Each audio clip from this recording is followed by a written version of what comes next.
কক্সবাজারে প্রথমবারের মতো যাত্রা শুরু করল একবার ব্যবহারযোগ্য প্লাস্টিক বর্জ্য পুনঃপ্রক্রিয়াজাতকরণের কারখানা। রামুর মিঠাছড়িতে স্থাপিত এই কারখানার মাধ্যমে উদ্বোধন করেন পরিবেশ, বন ও জলবায়ু পরিবর্তন মন্ত্রণালয়ের অতিরিক্ত সচিব মোহাম্মদ নাভিদ শফিউল্লাহ, যিনি একে টেকসই বর্জ্য ব্যবস্থাপনার মাইল ফলক হিসেবে উল্লেখ করেন। এটার মাধ্যমে ডেফিনেটলি অনেক কর্মসংস্থান তৈরি হবে। অলরেডি আমরা দেখেছি এখানে কাজ করছে, অনেকে ভলান্টিয়ার হিসেবে কাজ করছে। তারপর মহিলা রিসাইক্লার এখানে আছে, উদ্যোগী আছে এবং বিভিন্ন এন্টারপ্রেনার আছে। তো এটা তো একটা ভালো লক্ষণ, তাদেরকে এনগেজ করা হচ্ছে এখানে। প্রতিদিন কক্সবাজারে উৎপাদিত প্রায় 34.5 টন প্লাস্টিক বর্জ্যের বড় অংশই একবার ব্যবহারযোগ্য। এখন সেই বর্জ্যই পরিণত হচ্ছে মূল্যবান সম্পদে। That issue actually of a plastic is not only local problem, it's actually a global problem, and we are working on that all over the world.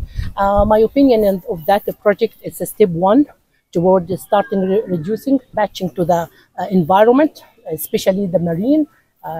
Cox's Bazar is a place that is highly vulnerable when it comes to the ocean, when it comes to the land. So basically, I believe this is very important a project as a start.